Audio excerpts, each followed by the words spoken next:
नमस्कार दर्शक बंधु मु राजेश आपण मानक मो चैनल रे स्वागत जनाऊँगी। आज आम यही वीडियो रे देखिबा जहाँकि एसएसडी डिपार्टमेंट रे एक एडवर्टाइजमेंट बाहरी विभिन्न पोस्ट पाई।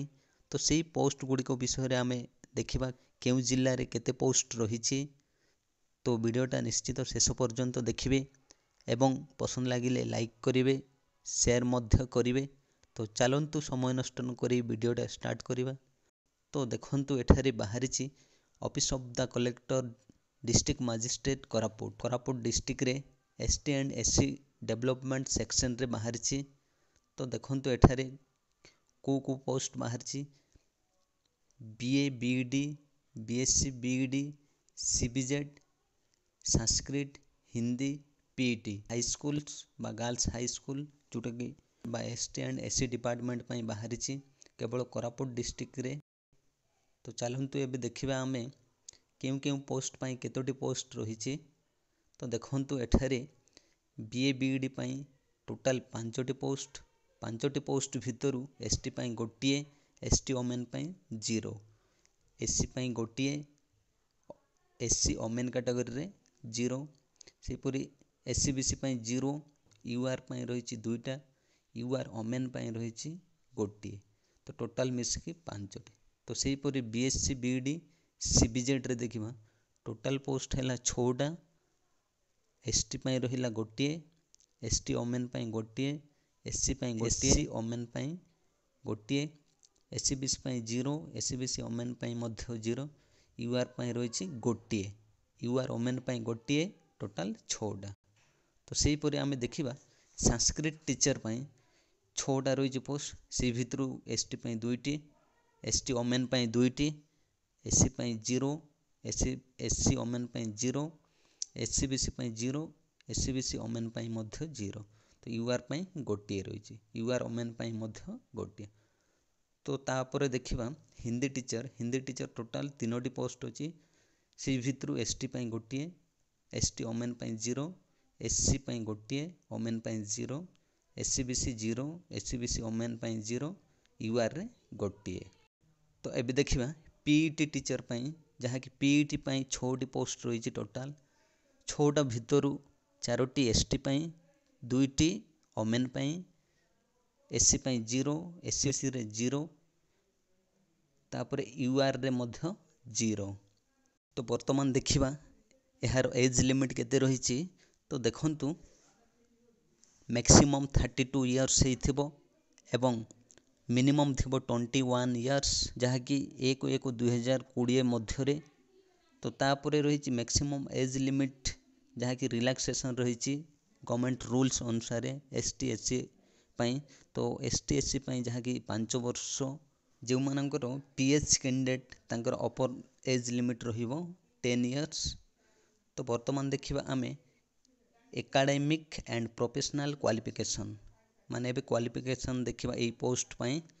तो देखंतु एठारे बीए बीईडी टीचर पाई तो से बीए बीईडी टीचर पाई से डिग्री हासिल करथिबो आर्ट्स कॉमर्स जहाँकि 2टा स्कूल सब्जेक्ट थिबो जेकोसी रिकॉग्नाइज यूनिवर्सिटी रे डिग्री रे मिनिमम 50% थिबो।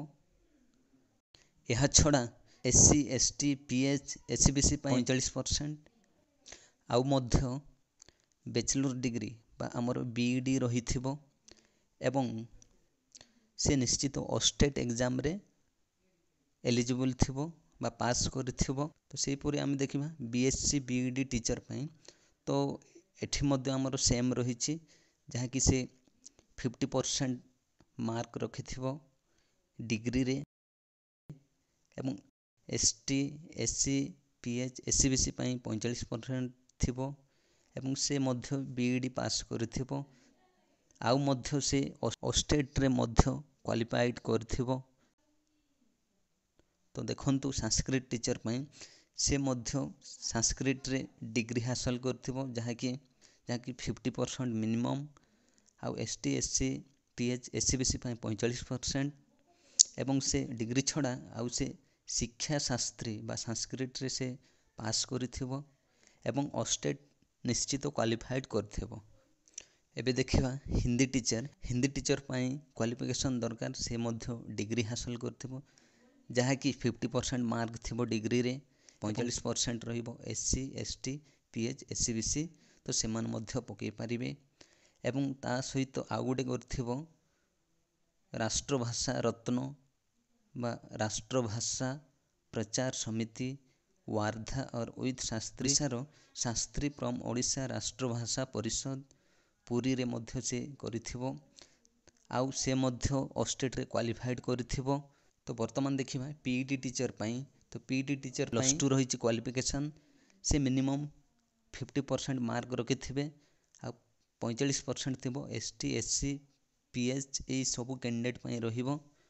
ता छड़ा आउ से करिथिबो सीपीई बा बीपीईडी बा MPEd from recognised board university with state मध्य से क्वालिफाइड। तो वर्तमान देखिबा एई सब पोस्ट गुड़िकर दरमा किपरि रहिछि बा दरमा केते रहिछि तो देखंतु टीजीटी साइंस एवं आर्ट्स पाई 16,880 सेहीपरि संस्कृत टीचर पाई ट्रेंड हेइथिले तांकर मध्य सेम 16,880 संस्कृत टीचर जदि अनट्रेंड हेइथाए तो तांकर पाई 10,000 हिंदी टीचर जदि ट्रेंड हेइथाए तो तांकर पाई 16,880 हिंदी टीचर अनट्रेंड पाई 10,000 पीईटी सीपीईडी जदि करिथिबो तो तांको पाई मध्य 10,000 बीपीईडी क्वालिफिकेशन थिले 16,880।